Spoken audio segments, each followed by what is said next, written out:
Good morning. अब हम start करेंगे कंसाइनमेंट अकाउंटिंग। ठीक है, पहले मैं आपको इसके बारे में समझाता हूँ कंसाइनमेंट अकाउंटिंग क्या होती है, और फिर अपन उसके बारे में डिस्कस करेंगे कि ये कैसे करी जाती है। ठीक है, सुनना मेरी बात। सर मान लीजिए हमारा सौरभ है, उसका जयपुर में बिजनेस चल रहा है। किस चीज़ का? मान लो घी का। ठीक है, Saurabh manufactures ghee and sells in the local market. ठीक है, लेकिन अब क्या हुआ, सौरभ को बिजनेस एक्सपैंड करने का मन किया। ठीक है, तो क्या आपने सेल ऑफ गुड्स चैप्टर पढ़ रखा है? Sale of goods on return और अप्रूवल बेसिस। तो इसने क्या किया, एक कस्टमर को, अपने एक डेटर को अजमेर में माल बेचा। क्या किया? अब उसने क्या कंडीशन रखी कि हो सकता है माल बिके, हो सकता है ना बिके। अगर बिक जाएगा तो आपको पैसे दे दूंगा, नहीं तो माल आपका वापस रख लेना।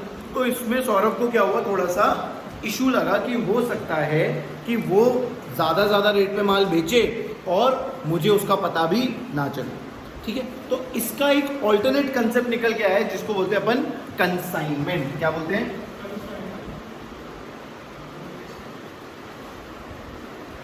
कंसाइनमेंट के कंसेप्ट में क्या होता है, एक होता है मैन्युफैक्चरर ऑफ द गुड्स। कौन होता है? और मैन्युफैक्चरर को अपन क्या बोल सकते हैं? कंसाइनर भी बोल सकते हैं। कंसाइनर मतलब कंसाइन करने वाला, कंसाइनमेंट पे माल को भेजने वाला। और कंसाइनी कौन होता है? माल को रिसीव करने वाला। ठीक है, मान लेते हैं सौरभ ने नीरज को ये माल भेजा। ठीक है, सौरभ ने बोला कि इसको तू रख ले और माल जैसे जैसे बिकता जाए वैसे वैसे मुझे बताता जाना। ठीक है, मतलब सौरभ का जो रेगुलर बिजनेस है वो तो अलग चल रहा है, और कंसाइनमेंट बिजनेस जो है वो इसका एक अलग सेपरेट बिजनेस हो जाएगा। आ रही बात आपको समझ में? अब सर मान लो सौरभ के पास रेगुलर बिजनेस में एक फैक्ट्री होगी, वहाँ पे माल पड़ा होगा, वहाँ से सौरभ क्या करेगा, माल निकालेगा और वो किसको भेज दिए? नीरज को भेज दिए। ठीक है, तो नीरज क्या कहलाएगा सर? कंसाइनिंग।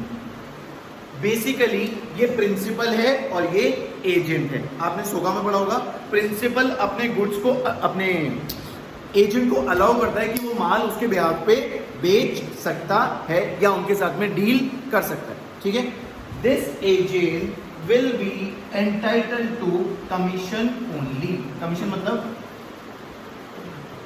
जितने पे माल बिकेगा उसका कुछ परसेंटेज क्या होगा, कंसाइनी को कमीशन के तौर पे मिल जाएगा। इसको प्रॉफिट में कोई भी हिस्सा नहीं मिलेगा। आपको आगे बात समझ में पहली? ठीक है, कंसाइनर क्या करेगा, कंसाइनी को माल भेजेगा, बेचेगा नहीं, क्योंकि बेचने का काम तो किसका है? कंसाइनी का, एजेंट का। एजेंट कंसाइनर के बिहाफ पे माल को क्या करेगा, मार्केट में बेचेगा, इसको सारी डिटेल्स बताएगा और इसको क्या मिलेगा, कमीशन। क्लियर है? आपको इतना कंसेप्ट समझ में आ रहा है? अब सर आगे सुनना और मेरी बात का जवाब देना। सर जब कंसाइनर गुड्स भेजेगा क्या इसको प्रॉफिट में हिस्सा मिल रहा है? प्रॉफिट पूरा का पूरा किसका है? Subject to commission. Subject to commission. अब मुझे एक बात बताओ, यहां से यहां तक भेजने का कुछ खर्चा लगेगा? खर्चा लगेगा, वो कौन बियर करेगा? क्यों? कंसाइनर या कंसाइनी? क्यों? कंसाइनी नहीं कर सकता, इसमें से अपने कमीशन में से काट लेगा। सर प्रॉफिट पूरा का पूरा किसका है? कंसाइनर का है। बिजनेस भी किसका है? कंसाइनर का है। तो सारे के सारे रिस्क और रिस्पॉन्सिबिलिटीज भी किसके होंगे? कंसाइनर के। आरी बात सुनना आपको। सर मुझे एक बात बताओ, इसका रेगुलर बिजनेस अलग है, उसका ट्रेडिंग पेंडल बैलेंस शीट बनता होगा, बनता होगा। अब मुझे बताओ सर, यहाँ पे क्या वो प्रॉफिट अपना कैलकुलेट करना चाहेगा कि नहीं करना चाहेगा? करना चाहेगा। अब सर आप सोचो, जैसे रेगुलर बिजनेस का प्रॉफिट कैलकुलेट होता है, कैसे होता है? ट्रेडिंग और P&L के थ्रू। तो सर आप सोचो, अगर कंसाइनमेंट बिजनेस का प्रॉफिट निकालना है तो उसके लिए भी क्या बनाना पड़ेगा? ट्रेडिंग और P&L।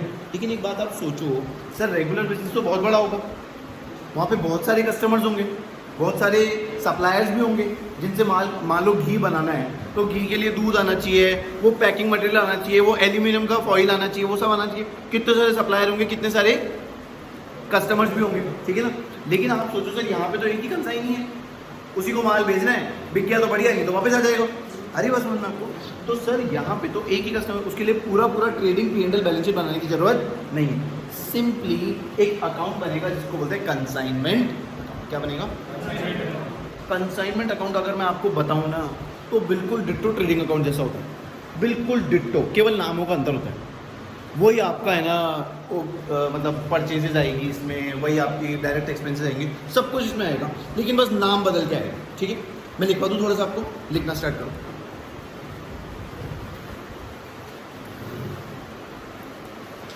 कंसाइनमेंट, हाँ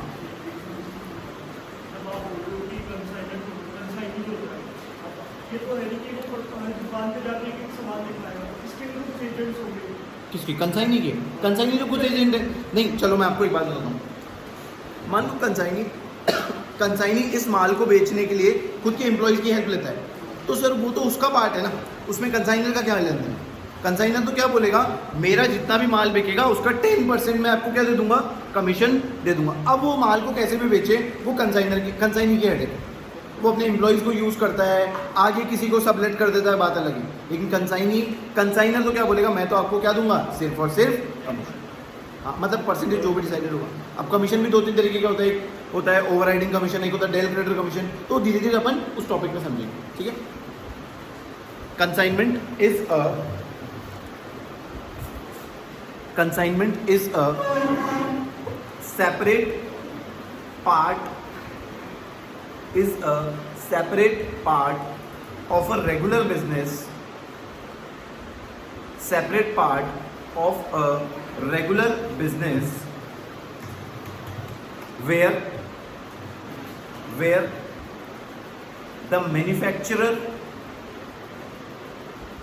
the manufacturer of goods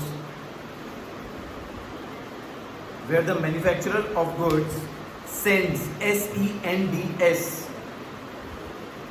sense के ब्रैकेट में लिखो कंसाइंस, CONSIGNS, सेंस के ब्रैकेट में लिखना है conscience, bracket close, conscience his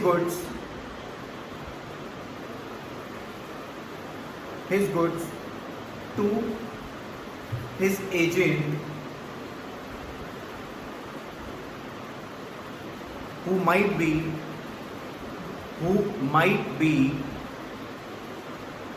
located।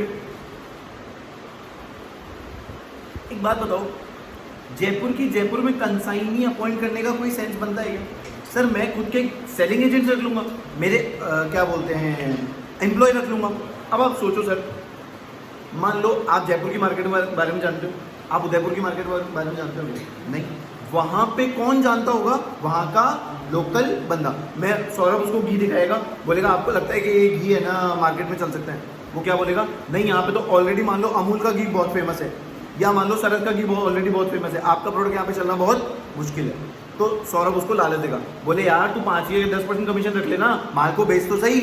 नहीं देखेगा तो 6 महीने की एक्सपायरी है, 2 महीने मेरे को वापस दे देना। अरे बात आपको समझ में? तो सर इस केस में क्या होता है, ये जो कंसाइनमेंट का कंसेप्ट होता है वो जनरली डिफरेंट सिटी या डिफरेंट स्टेट में ही एप्लीकेबल होएगा। क्लियर है? अच्छा सर डिफरेंट कंट्री में नहीं हो सकता क्या? सर वहाँ तक अपन नहीं जाएंगे क्योंकि करेंसी डिफरेंसेस आ जाते हैं, और जनरली दूसरी कंट्री में एक कंपनी कभी भी अपना एजेंट अपॉइंट नहीं करती, अपनी दूसरी ब्रांच खोलती।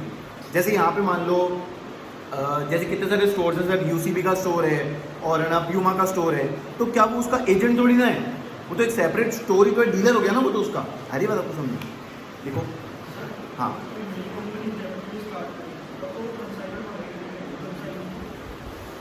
कोई कंपनी सर मैन्युफैक्चरिंग करने से पहले मार्केट समझना पड़ता है, ये चीज़ आप याद रखना हमेशा।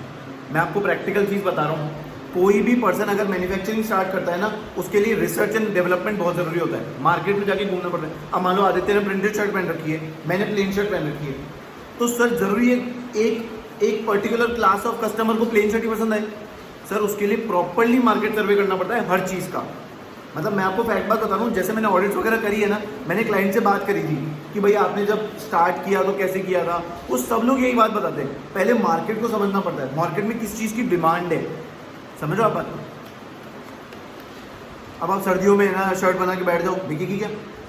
सर्दियों में क्या बिकता है, वुलन ज़्यादा बिकते हैं। तो सर हर चीज़ का क्या है, सर्वे करना पड़ता है, रिसर्च करनी पड़ती है, उसके बाद ही आप मैन्युफैक्चरिंग पे ध्यान देते हो। ठीक है, who might be located in a different city or different state.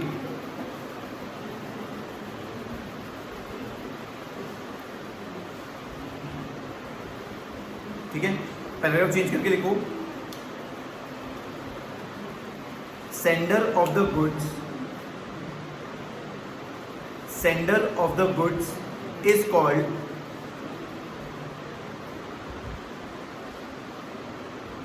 sender of the goods, बोलो क्या बोलते हैं, consigner. Sender of the goods is called consigner. Sender of the goods is called consigner and the recipient of goods, क्या बोलेंगे, consignee, is called consignee. ठीक है, आगे लिखो, the whole business is, नहीं, whole business belongs to the consigner. The whole business belongs to the consigner and he is responsible for the risk and return of such business. And he is responsible for the risk and returns of such business. ये जो मैं points लिखवा रहा हूँ ना आपको, sir मैं मजाक में नहीं लिखवा रहा हूँ, इनमें से कोई भी एक लाइन उठ के आ जाएगी आपके ट्रू फॉल्स में, आपको सही जवाब देना होगा विद रीजन. तो जो मैं लाइनें लिखवा रहा हूँ एकदम कंसेप्ट बेस्ड है और क्वेश्चन ओरिएंटेड है, मैं कोई मजाक के लिए नहीं लिखवा रहा हूँ. हाँ, कंसाइनर बोलते हो, डिपेंड्स अपॉन द एग्रीमेंट. हो सकता है वो सर एग्रीमेंट में ये क्लॉज लिख दे कि है ना, आपने वो बोला कॉन्ट्रैक्ट नहीं बोला. कॉन्ट्रैक्ट में क्या होता है सर, हर चीज़ अगर एग्रीमेंट के हिसाब से होती है. मतलब मैंने और मान लो मेरे और आपके बीच में क्या कॉन्ट्रैक्ट है, सर आप हमको सीए फाउंडेशन का कोर्स कराओगे, इसके बदले में हम आपको इतनी फीस देंगे. ये सर आपके और मेरे बीच में क्या है, एक एग्रीमेंट, एक कॉन्ट्रैक्ट है. तो मान लो कंसाइनर और कंसाइनी के बीच में कॉन्ट्रैक्ट है कि सारे खर्चे कौन भुगतेगा, कंसाइनर भुगतेगा. अब मान लो सर कंसाइनी के पास में कुछ डैमेज हो गए, कंसाइनर ने पहले ही बोला था भैया इस तरीके का खर्चा मैं नहीं भुगतूंगा, मैं तो तेरे कमीशन में से काटूंगा. तो वो डिपेंड करता है. जैसे बेड डेट्स का खर्चा बताओ किसको भुगतना चाहिए. अगर मान लो कंसाइनी ने माल बेचा और पैसा डूब गया, पैसा रिकवर नहीं हो पाया, ये खर्चा किसको भुगतना चाहिए, कंसाइनी को. सर कंसाइनर भुगतता है. पूरे चैप्टर में यही चलेगा कि कंसाइनर भुगतेगा. एक जगह आके सिर्फ क्वेश्चन बोलेगा ना कि वो खर्चा कंसाइनी का है, उस केस में कंसाइनी भुगतेगा. और उस कमीशन को बोलते हैं डेल क्रेडिटर कमीशन. क्या बोलते हैं, डेल क्रेडिटर कमीशन. अगर कंसाइनी को डेल क्रेडिटर कमीशन मिलेगा तो खर्चा कौन भुगतेगा बेड डेट्स का, कंसाइनी, नहीं तो कंसाइनी. इसलिए आपको बताऊँ, पेशेंस रखो, मैं सारी चीज़ें आपको समझा दूँ. आगे लिखो, for the purpose of, paragraph change करके, for the purpose of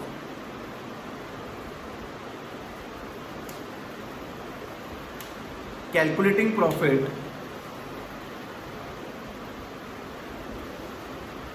for the purpose of calculating profit, comma, consignment account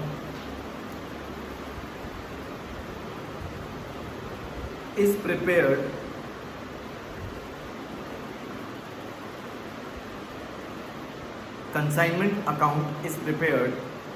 full stop.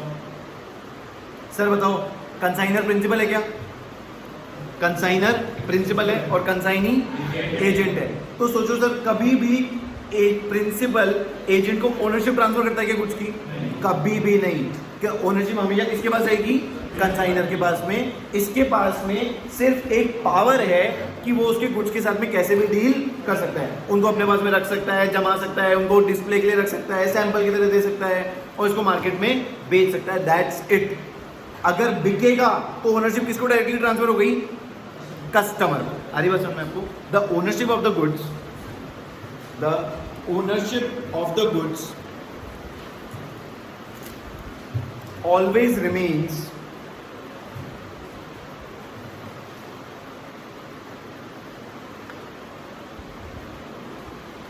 the ownership of the goods always remains with the consignor until such goods are sold. The ownership of the goods remains with the consignor until the goods are sold by the consignee.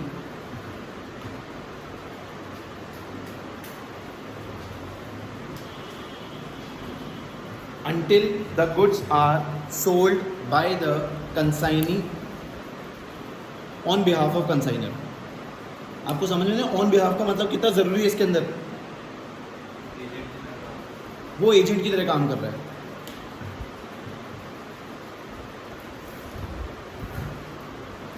एक last line, all the expenses. 26 का meaning आपको बताना मुझे, मैं जो लिखवा रहा हूँ. All the expenses, whether paid by consignor,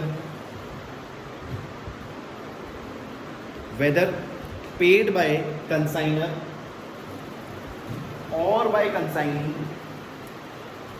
paid को अंडरलाइन करो, paid वर्ड को अंडरलाइन करो, paid by consignor or by consignee, comma, are to be borne by consignor, BORNE, borne by consignor. एक बार रिपीट करूं, all the expenses whether paid by consignor or by consignee are to be borne by consignor. हाँ छवि, चाहे consignor पे करे चाहे consignee पे करे, bond का मतलब क्या होता है? पैदा. बियर वो करेगा. बियर का मतलब क्या हो गया सर? जो भुगतेगा कौन? कंसाइनर. क्योंकि बिजनेस किसका है? नीरज तुम्हारा बर्थडे कब था? बर्थडे कब था? 11 दिसंबर को. मान लो नीरज के बर्थडे पे हर्षित साथ में गया, ठीक है. 5,000 रुपए का बिल आया. नीरज ने जेब से पैसे निकाले, बोले यार 4,000 ही है, हर्षित 1,000 रुपए देने एक बार. तो हर्षित ने एक बार के लिए 1,000 रुपए निकाल के दिए. आप मुझे बताओ सर, 5,000 का खर्चा, मतलब टोटल 5,000 का खर्चा हुआ, 4,000 खर्चा नीरज का, 1,000 रुपए हर्षित का. खर्चा किसका है अल्टीमेटली? पे किसने किया? दोनों ने मिलके. लेकिन हर्षित का खर्चा है क्या सर? बियर किसको करना है? भुगतना किसको है? नीरज को. तो सर ऐसे ही बर्थडे कंसाइनर का है. बर्थडे सारे खर्चे कौन भुगतेगा? कंसाइनर. पे चाहे कोई भी करे. सर खर्चे कंसाइनी क्यों पे करेगा? मैं बताता हूँ. देखो सर, मान लो यहां से मिस्टर एक्स ने गुड्स को कंसाइन किया, तो यहां पे मान लो इंश्योरेंस का खर्चा लग गया, फ्रेट का खर्चा लग गया, है ना. और मान लो कुछ अलग तरीके की पैकिंग कराई होगी उसकी, कि बोले मार्केट मतलब कस्टमर को स्टोर से देना होता है, तब तो चलो ऐसे ही पकड़ा देते हैं. लेकिन अब मान लो सर ट्रक में या बस में भेज रहे हैं, तो उसको प्रॉपर्ली पैक करके भेजना पड़ेगा, नहीं तो इधर उधर लोड जाएंगे कुछ. तो सर प्रॉपर्ली पैक. ये सारे खर्चे किसने पे किए? कंसाइनर. अब यहाँ गुड्स पहुंचे, अब सर यहाँ से गुड्स निकलवा के गोडाउन तक तो ले जाने पड़ेंगे, तो क्या कंसाइनर पे करेगा? सर पे कौन करेगा?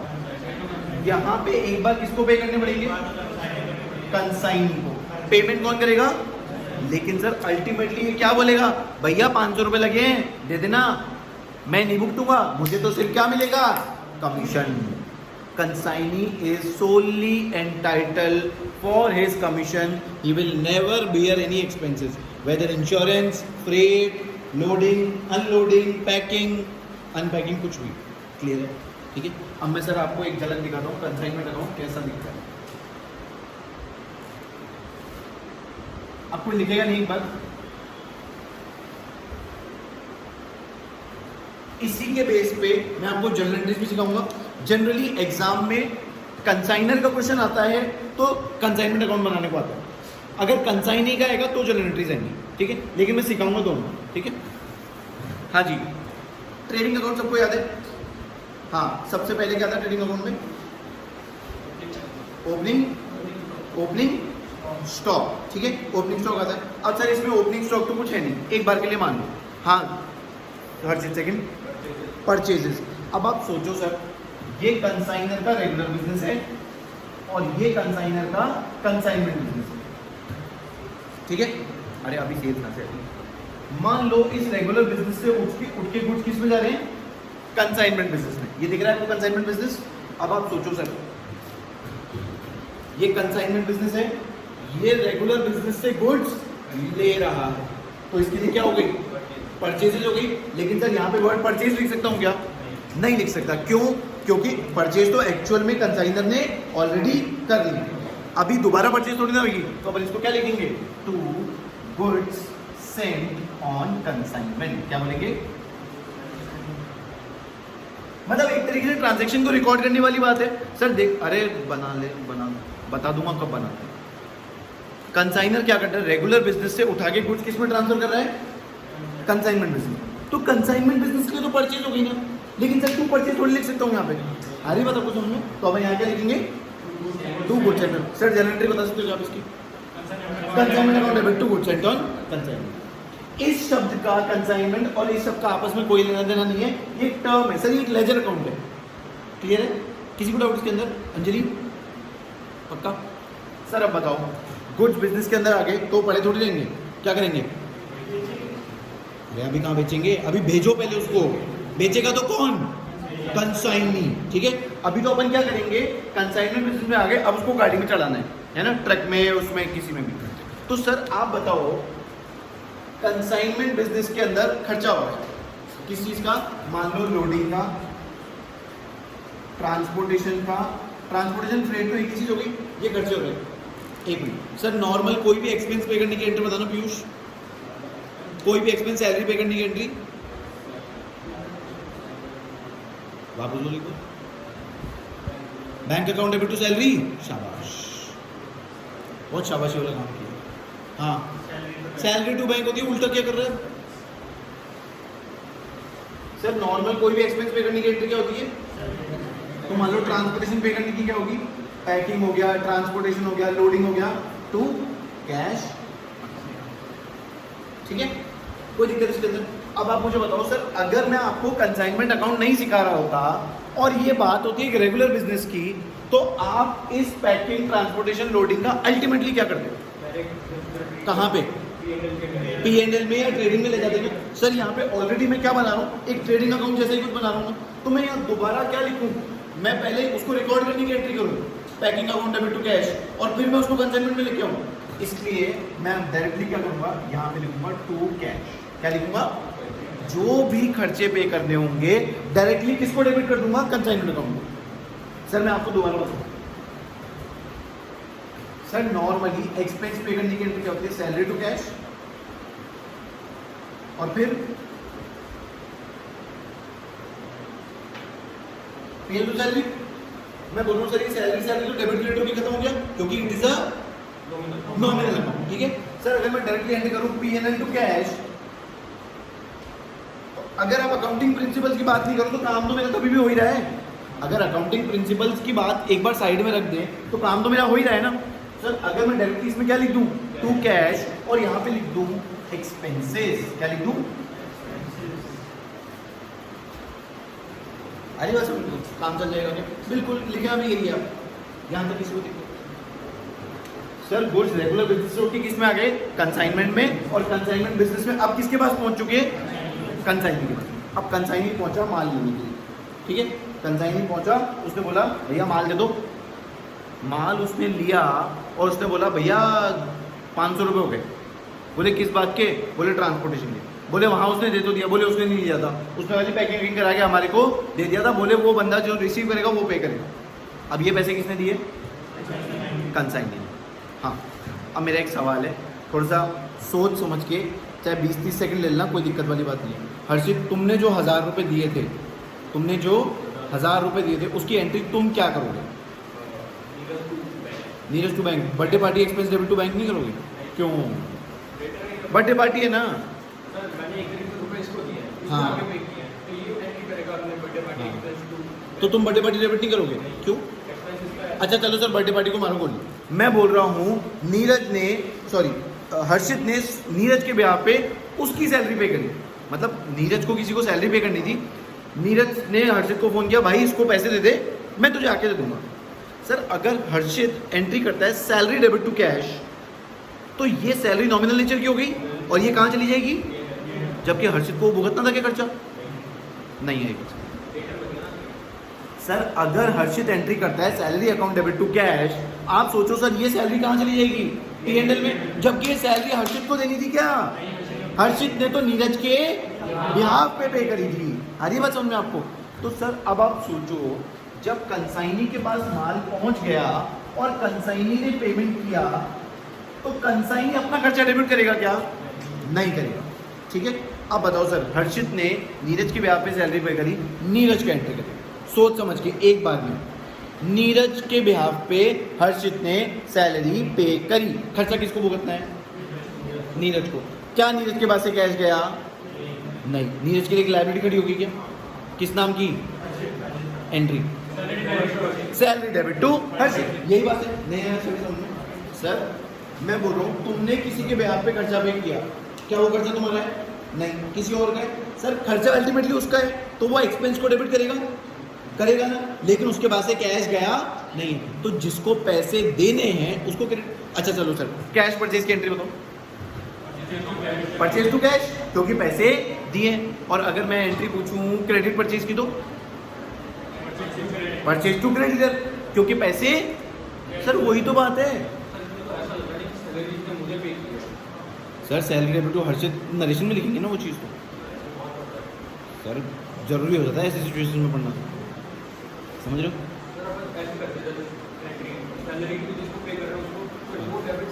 सर वो बहुत लंबा प्रोसेस होएगा, मुझे वो नहीं सिखाना ना। मुझे एक बार खाली आपको ये सिखाना है कि कंसाइनर क्या एंट्री करेगा, तो अपन उस पर कभी बाद में चर्चा कर लेंगे। बोलो सर, कंसाइनर क्या एंट्री करेगा जब कंसाइनी ने पैसे दिए? क्या खर्चा कंसाइनर का है? खर्चा कंसाइनर का है, तो सर खर्चों में कंसाइनमेंट अकाउंट डेबिट होता है क्या? जो भी खर्चे होते हैं उसके लिए अपन ने कंसाइनमेंट को ही तो डेबिट किया है। लेकिन एक बात बताओ सर, पैसे तो कंसाइनर ने दिए ही नहीं है। पैसे तो कंसाइनर ने किसको देने? कंसाइनी को। तो एंट्री क्या होगी? तो यहाँ क्या लिखूंगा? अब आप एक चीज को याद करो, एक चीज में तीन चीजें याद करो। जब भी गुड्स जाएंगे कंसाइनमेंट पे, तो क्या एंट्री आएगी? कंसाइनमेंट के डेबिट में टू गुड्स एंड। अगर खर्चे कंसाइनर खुद पे करेगा, तो कंसाइनमेंट के डेबिट में क्या लिखेंगे? To cash of the bank. Bracket में क्या शो कर देंगे? जो भी एक्सपेंस हुआ। कंसाइनी खर्चे पे करेगा, तो क्या लिखेंगे? टू कंसाइनी, और ये क्या हो जाएगा? Expenses paid by consignee. Clear है क्या? डन, पक्का? आगे चलिए। हाँ, हर्षित एंट्री करेगा Neeraj to cash. Sir Neeraj से रिकवर करने ना पैसे, और कंसाइनी भी यही एंट्री करेगा, consignor account debit to, consignor account debit to cash. हाँ डेबिट। हाँ डायरेक्ट है सर, इसमें डायरेक्ट एक्सपेंस है ही ना। गुड बन चुके, लेकिन सेलेबल कंडीशन में नहीं है ना अभी। सर सेलेबल कंडीशन में कब आएंगे? जब उसके गोडाउन तक पहुंच जाएंगे। सर कंसाइनमेंट के पॉइंट ऑफ व्यू से देखो, कंसाइनमेंट के पॉइंट ऑफ व्यू से देखो, तुम रेगुलर बिजनेस के पॉइंट ऑफ व्यू से मत देखो। पता है क्या होगा? इसमें बैलेंसिंग फिगर आएगा टू कंसाइनमेंट प्रॉफिट, ठीक है। और ये कंसाइनमेंट प्रॉफिट कहाँ चला जाएगा? P&L के क्रेडिट साइड में। वहां पे अपन एक एक खर्चा, एक एक इनकम अलग से नहीं लिखेंगे, वहां पे डायरेक्टली क्या क्रेडिट कर देंगे? प्रॉफिट या लॉस, ठीक है। अब कंसाइनमेंट बिजनेस के पॉइंट ऑफ व्यू से सोचोगे तो सर खर्चा तो डायरेक्ट ही है। सर अभी कंफ्यूज हो गए ना, तो कंसाइनमेंट स्टॉक में कैलकुलेशन में दिक्कत आ जाएगी, इसलिए एक बार क्लियर हो, क्योंकि कंसाइनमेंट स्टॉक की कैलकुलेशन में भी मैं आपको वही सिखाऊंगा। डायरेक्ट एक्सपेंसेस ये वाले, इनडायरेक्ट एक्सपेंसेस ये वाले, तो थोड़ा सा रुक जाओ एक बार। आगे चलें। अब बताओ सर, चलिए इसके बाद में क्या आता है ट्रेडिंग अकाउंट में? परचेज आ गई, ओपनिंग स्टॉक आ गया, डायरेक्ट एक्सपेंस आ गया, इसके अलावा क्या आता है? सेल्स। अब सेल्स कौन कर रहा है? कंसाइनी। अब आप सोचो सर, जब मैं खर्चे कर रहा था तो कंसाइनमेंट को डेबिट कर रहा था क्या? खर्चे कर रहा था तो कंसाइनमेंट को, अब इनकम होगी तो कंसाइनमेंट को क्रेडिट करना पड़ेगा। लॉजिकल, पक्का? अब आप सोचो सर, जब माल वहां बिक रहा होगा तो क्या मेरे पास तुरंत कैश आ रहा होगा क्या? अच्छा इधर ले, ये डस्टर भेजा, लाओ 20 रुपये दो, अभी पेटीएम कर देता हूँ उसको। Is it possible? कंसाइनर क्या, कंसाइनर ने गुड्स भेज दिए, अब कंसाइनर क्या करेगा? माल को बेचता जाएगा, कस्टमर से पैसे लेता जाएगा, इकट्ठे करेगा, और मान लो 1 महीना पूरा हो गया, 2 महीने पूरे हो गए, फिर वो कंसाइनर को फोन करके क्या बोलेगा? भैया इतना माल बिक गया है और इसके बदले इतने पैसे आए। सर अब आप सोचो, ऐसा पॉसिबल है कि कंसाइनी माल बेचता जा रहा है, पैसे देता जा रहा है, माल बेचता जा रहा है, पैसे देता जा रहा है? नहीं है ना। तो सर क्या ये क्रेडिट सेल्स की तरह हो गया? अब मुझे पैसे इससे रिकवर करने, कंसाइनी से। क्रेडिट सेल्स की एंट्री, सेल्स की एंट्री पूछो, नॉर्मल सेल्स की एंट्री।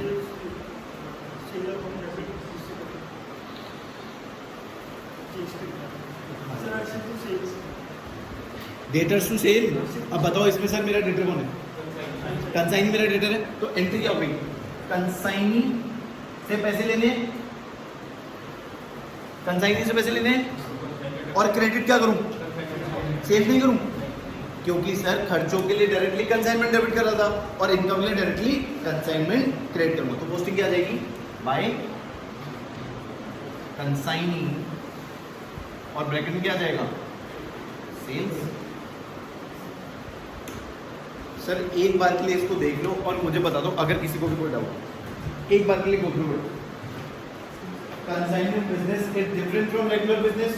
उसमें माल आएगा तो परचेज के लिए लिखना पड़ेगा, खर्चे होंगे तो डेबिट में लिखना पड़ेगा, और चाहे खर्चे कौन पे करे, कंसाइनर पे करे या कंसाइनी, अल्टीमेटली भुगतने किसको है? कंसाइनर को। माल बिकेगा तो उसका प्रॉफिट भी किसको चाहिए?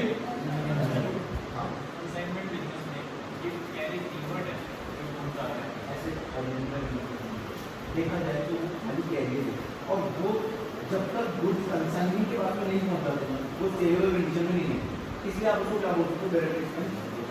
और मैंने आपको ट्रेनिंग का आधार दिया सिखाने के लिए, तो सर ये बच्चों को डायरेक्ट एक्सपेंस के लिए डर है। अभी मैं डायरेक्ट एक्सपेंस नहीं करवाऊंगी, अभी बस बोलूँ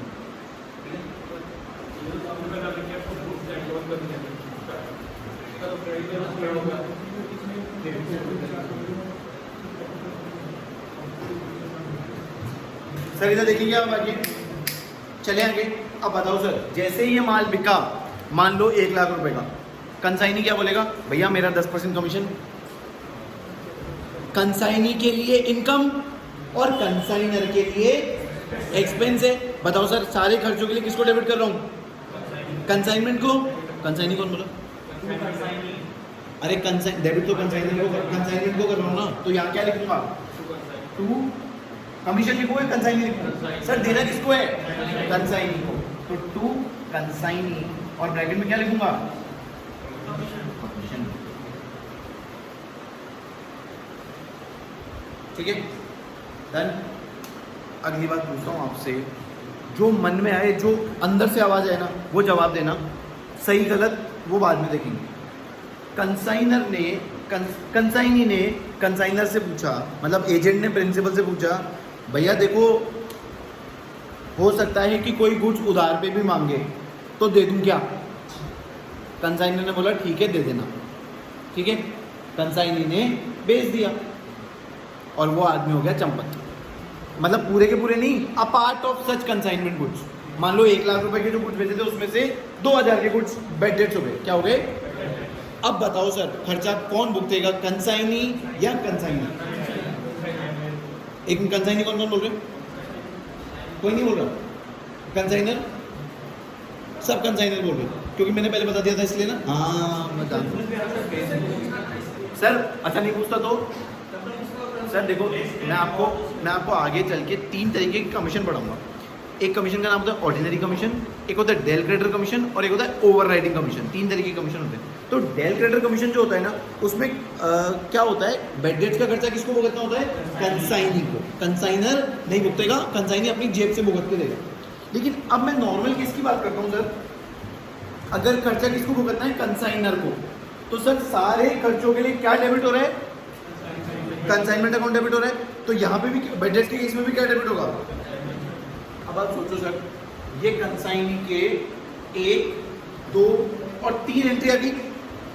खर्चों के लिए कंसाइनी क्रेडिट हो रहा था और इनकम के लिए कंसाइनी डेबिट। कंसाइनी की बात कर रहा हूँ, कंसाइनमेंट अकाउंट की बात नहीं कर रहा हूँ, कंसाइनी की बात कर रहा हूँ। क्रेडिट डेबिट हो रहा। सर अब जब पैसे बैड डेट्स होंगे तो क्या कंसाइनी मेरे अमाउंट में से इस बैड डेट्स के पैसे को काट लेगा क्या? मान लो चलो मैं आपको एक एग्जांपल देता हूँ। 1 लाख का माल बिका, कंसाइनी ने क्या बोला? 5000 तो मैंने खर्च किए थे माल को लाने में, 10% मेरा कमीशन, कितने हुए? 15000। और बोले इसके अलावा है ना 3000 रुपये डूब गए। कंसाइनी मुझे कितने पैसे रेंडर करेगा? 80। टू 18,000 रुपये कटे थे, कैलकुलेट कर दोबारा, बोले 5,000 तो मैंने आपके ब्याह पे खर्चा कर दिया, 10% का मेरा कमीशन बनता है, और है ना क्या बोला 3,000 रुपये बेड डेट्स हो गए। अब आप बताओ सर 1 लाख का माल बिका था, 1 लाख में से वो कितने काटेगा, 3,000 खर्च, 5,000 खर्च किए, 10,000 का कमीशन बनता है और 3,000 रुपये बेड डेट्स, वो मुझे 82,000 दे देगा क्या? तो सर अब आप सोचो, जब बेड डेट्स का खर्चा होगा मुझे उसको रिकॉर्ड तो करना पड़ेगा ना, और खर्चे के लिए क्या डेबिट करता हूँ अंजलि, सारे खर्चों के लिए क्या डेबिट करता हूँ? हाँ हाँ सही बोल रहे हो, कैश डेबिट करता हूँ खर्चों के लिए, कैश डेबिट होता है, कैश जाता है तो कंसाइनमेंट अकाउंट डेबिट होता है, ठीक है ना। तो यहाँ पे क्या लिखूंगा, टू कंसाइनी, और ब्रैकेट में क्या लिख देंगे,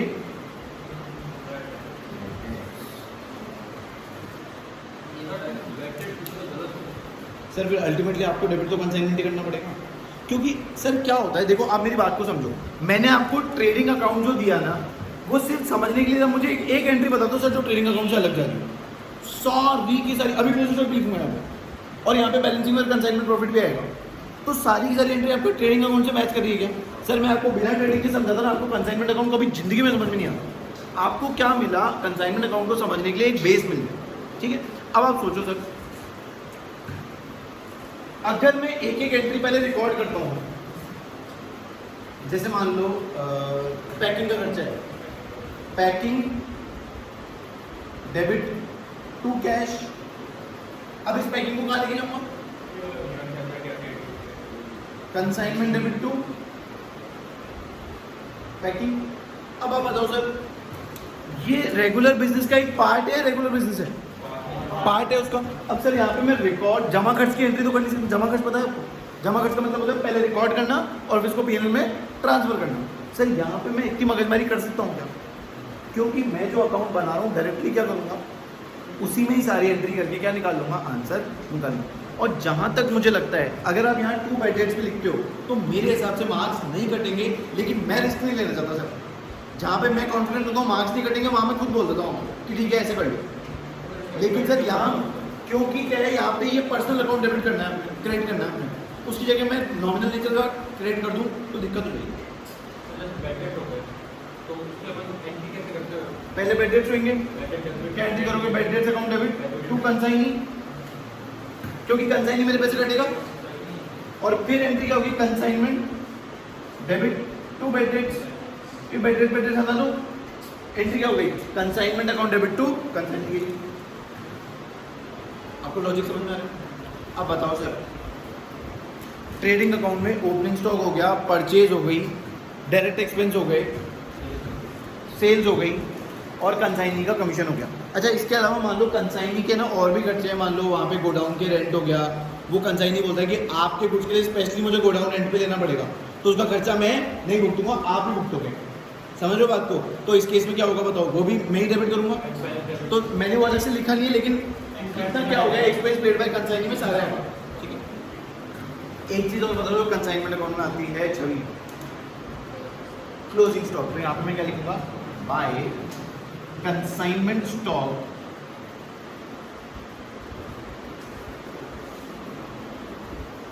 और लास्ट चीज आदित्य मित्तल, क्या आता है इसका, एक चीज और मेन चीज जिसके लिए अपन ये अकाउंट बना रहे हैं, टू अब पता है इसको देखेंगे कैसे, टू पीएनएल। टू पीएनएल का मतलब जो भी इसका प्रॉफिट होगा वो डायरेक्टली किस में डाल दूंगा, मैं पीएनएल में डाल दूंगा दोबारा से। हाँ हर्षित, यही रीजन है जिसकी वजह से मैं ये वाली चीजें नहीं करता सर। मैं सारे के सारे खर्चे दोबारा से पीएनएल में तो नहीं लिखूंगा ना, सिर्फ एक चीज क्या लिख दी मैंने, सर मैंने क्या बोला यार, आप ट्रेडिंग अकाउंट की तरह इसको वो मत लो, ये ट्रेडिंग और पीएनएल का कॉम्बिनेशन है एक तरीके से। क्यों? क्योंकि इसके अंदर सारे खर्चे मुझे यही लिखने पड़ेंगे। क्यों लिखने पड़ेंगे? क्योंकि सर यही अकाउंट है जिससे मैं कंसाइनमेंट प्रॉफिट निकालूं। अब वो चाहे डायरेक्ट एक्सपेंस हो चाहे वो इनडायरेक्ट एक्सपेंस हो, सारे के सारे इसमें ही आने वाले। क्लियर है? तो सर लास्ट में क्या आ जाएगा, टू जनरल पीएनएल, और ये क्या आ जाएगा, कंसाइनमेंट प्रॉफिट। इन केस अगर लॉस हो गया तो बाय जनरल पीएनएल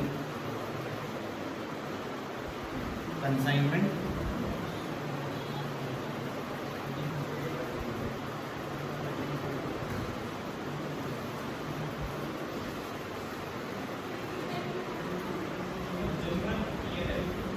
जनरल पेंडल पेंडल एक ही चीज होती है, बस एक वो प्रथा चल रही है कि वो उसको जनरल पेंडल लिखते हैं इसलिए।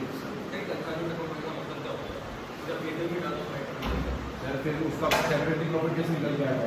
एक चीज बताओ मेरे को, मैं सारे ट्रांजैक्शन अगर नॉर्मली ट्रेडिंग पेंडल में लिखता हूँ तो मैं कैसे आइडेंटिफाई करूंगा कि इस कंसाइनमेंट से मुझे, अच्छा एक से ज्यादा कंसाइनमेंट हुए तो एक अजमेर जा रहा है, एक उदयपुर जा रहा है, एक, फिर कैसे मुझे इंडिविजुअली उसका प्रॉफिट निकल रहा है? वो तो वो आपस में खत्म हो जाएंगे ना सर। मैचिंग कॉन्सेप्ट का मतलब क्या बताया था मैंने आपको? ड्यूअल एस्पेक्ट होता है, उसके अगेंस्ट में जो खर्चे होंगे वो मैं वहीं लिखता हूँ। अब आप सोचो सर, मैं ऑफिस में सैलरी पे करता हूँ, मेरे ऑफिस में सैलरी और रेंट पे करता हूँ, अगर उस खर्चे को मैं ट्यूशन इनकम में डेबिट कर देता हूँ तो क्या मैं कभी इसका ट्रू प्रॉफिट और उसका ट्रू लॉस निकाल पाऊंगा? नहीं। इसलिए सर मैं उसके अकाउंट्स अलग रखूंगा और मेरे यहाँ के अकाउंट्स अलग रखूंगा, इसलिए कंसाइनमेंट अकाउंट सेपरेटली बनाया जाता है। ठीक है, एक बार कॉपी करो।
अरे हो गया क्या?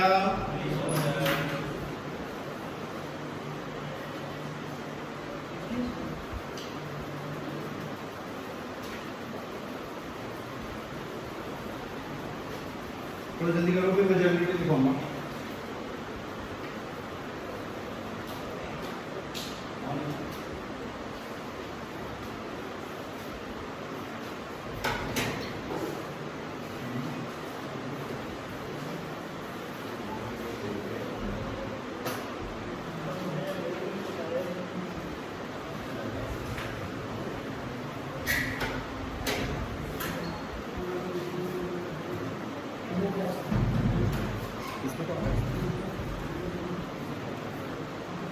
कहाँ से?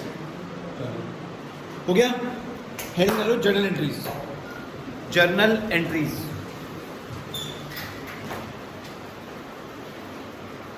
हेडिंग डालो। अच्छा, ये जो बनाया था ना, इसके ऊपर अगर जगह हो तो लिखना in the books of consignor, in the books of consignor.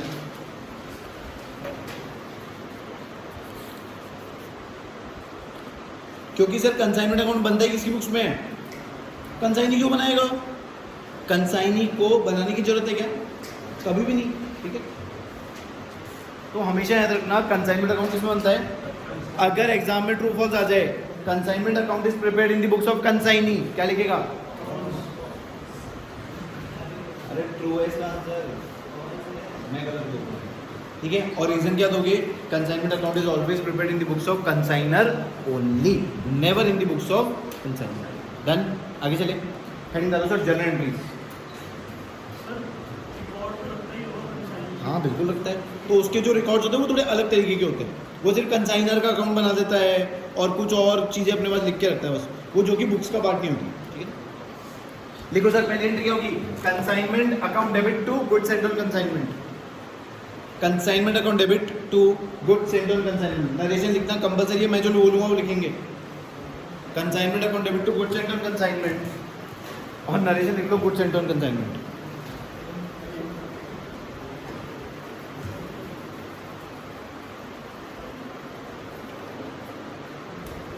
जिसको थोड़ा जोर आ रहा है वो ज़्यादा से ज़्यादा जीएसओसी लिख सकते हैं इसको। नहीं सर, स्टेप बाय स्टेप चलेंगे। ठीक है, पहला लिख लिया आपने, पहला लिख लिया। सेकंड लिखो consignment account debit to cash, cash oblique bank.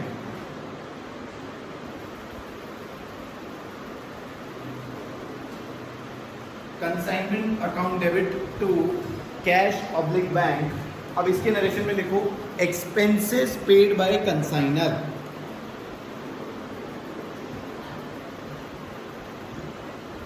Expenses paid by consigner. Done. Third, consignment account debit to consignee, consignment account debit to consignee.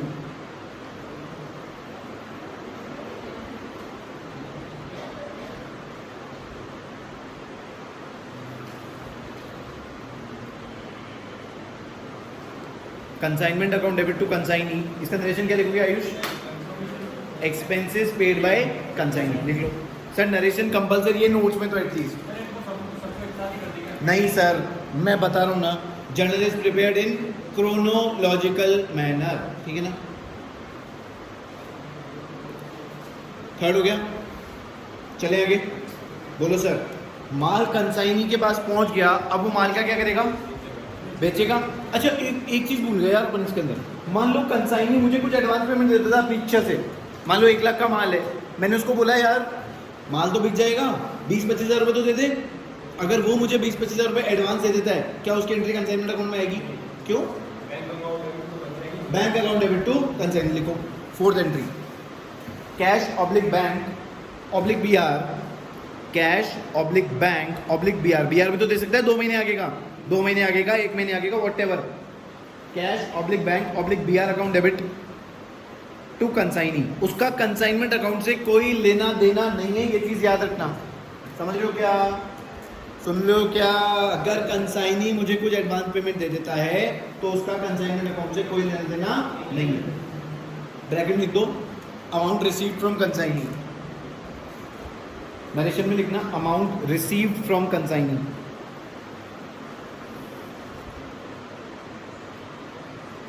Next, हाँ जी, अब क्या हो सकता है? माल बिकेगा।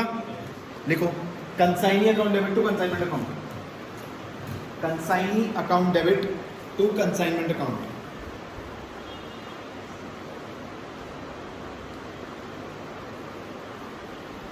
नरेशन डाल दो, sales effected by consignee.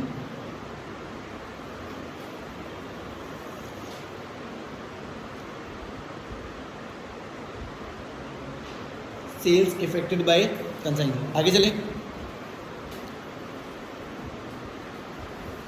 Next, commission की entry, consignment debit to consignee. Sir एंट्रियां रिपीट हो रही है लेकिन सबका नरेशन अलग अलग है। देखो consigner account debit to consignee, commission due,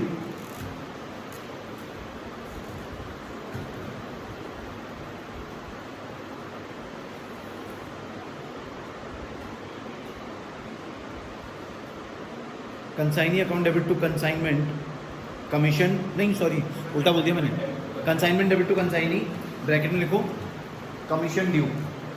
then last एक बेड डेट्स की एंट्री लिखवाऊंगा, लिखो अगर बेड डेट्स होंगे तो क्या एंट्री होगी, सेम लिख दो।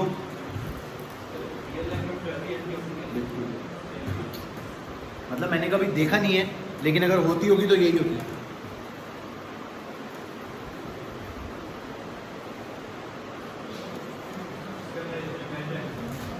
नहीं, कंसाइनमेंट डेबिट टू कंसाइनी और नरेशन में आएगा बेड।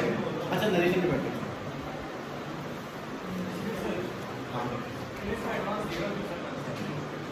सर डिपेंड करता है, कभी कभी क्वेश्चन में ये चीज़ आ जाती है तो क्या है सर, डिपेंड करता है। आज एक बात बताओ, मान लो मैं मान लो ये रजिस्टर्स का काम करता हूँ सर, मैं रजिस्टर की क्वालिटी देख के बता सकता हूँ कि माल प्रॉपर्ली मेरे मार्केट में बिकेगा या नहीं बिकेगा, और वो सेफली इतना ही अमाउंट देता है कि वो पता है उसको मुझे इतने तो देने ही पड़ेंगे, और डिपेंड करता है नहीं भी दे तो मत दे। सर मैं तो एक क्वेश्चन में चांस की बात बता रहा हूँ, अगर क्वेश्चन में आ गया तो आप बाद में मुझे ये नहीं बोल पाओगे सर आपने एंट्री लिखवाई नहीं मेरे को, ठीक है ना। एक पहले कोई बहस की बात बता रहा हूँ, मैंने ये एंट्री लिखवाई नहीं थी क्योंकि मैंने एक क्वेश्चन नहीं कराया था उस टाइम पे।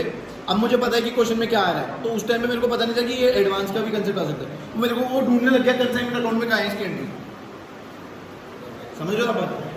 तो जब भी कंसाइनमेंट में उसका आने का कोई काम ही नहीं है। कभी ट्रेडिंग अकाउंट में डेटर अकाउंट लिखा हुआ देखा क्या आपने? हाँ सर माल भेज दिया, अब उसको पता है जब माल बिकेगा उसमें तो 2-3 महीने लग जाएंगे, तो अपनी थोड़ी लिक्विडिटी को सेटल करने के लिए थोड़े से एडवांस कंसाइनर देता है, कंसाइनर से एक बार एक इसी एंट्री के नीचे नोट बना के लिखो, दी अबव एंट्री, इसी एंट्री के नीचे सिर्फ इस एंट्री के लिए नोट है। हाँ, the above entry will not be passed, the above entry will not be passed in case of del credere commission, del credere commission, DEL dash CREDERE, del credere commission. Sir जब bad debts का खर्चा मुझे भुगतना ही नहीं है तो मैं entry भी पास नहीं करूँगा। नेक्स्ट कितनी एंट्री हो गई बोलो सर? 1 2 3 4 5 6 तो ये, अच्छा वो BR वाली। नेक्स्ट लिखो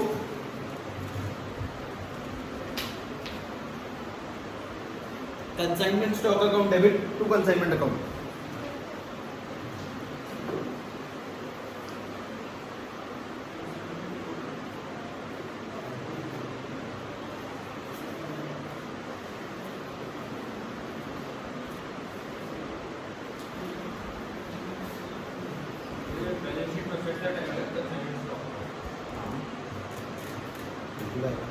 सर तो क्या ऐसा तो मेरी है ना, 100 चैप्टर याद करो, उसके sale of goods on return basis जो मैंने गुड्स उसके पास भेज रखे हैं, अगर उसने अप्रूव नहीं किए हैं तो उसको मेरे को मेरी इन्वेंट्री मानना पड़ता है, लेके जाता हूँ कितनी जगह।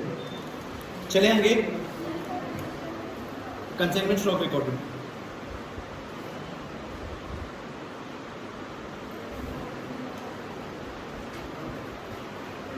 हाँ जी अब बताओ। हाँ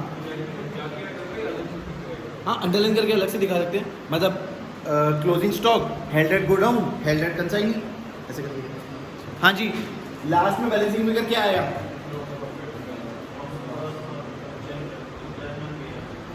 मेरा एक सवाल है आपसे, मैं गारंटी देता हूँ किसी को नहीं होगा। जीपी को ट्रेडिंग से पीएल में लेके जाते हैं, उसकी एंट्री बताओ।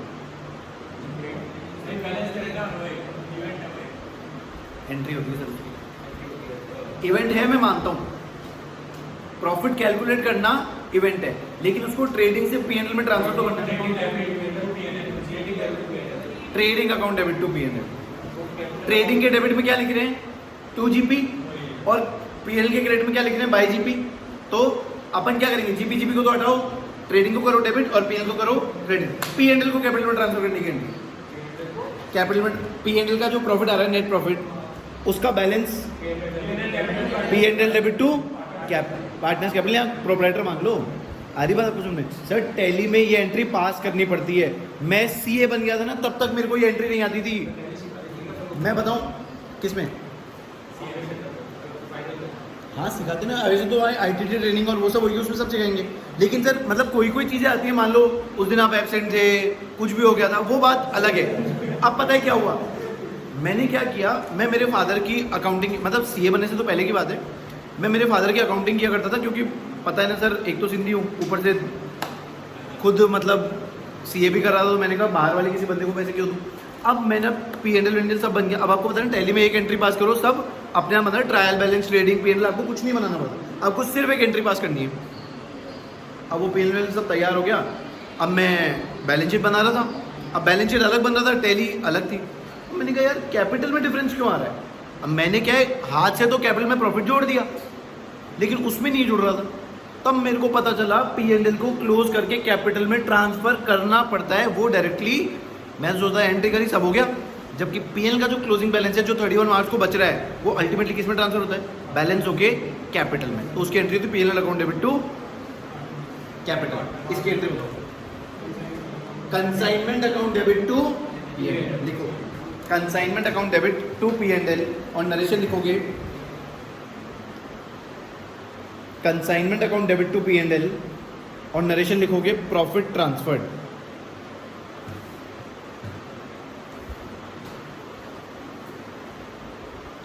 ठीक है डन। एक छोटा सा काम आपको दे रहा हूं, जो एंट्रीज मैंने लिखवाई है ना, उससे मुझे सिर्फ एक कंसाइनी का अकाउंट बना के दिखा दो, कंसाइनी का अकाउंट। इसको भूल जाओ, ये कोई काम का नहीं है। जो जर्नल एंट्रीज मैंने आपको लिखवाई है ना, उससे काम हो जाएगा। ठीक है, स्टार्ट। कंसाइनी का अकाउंट,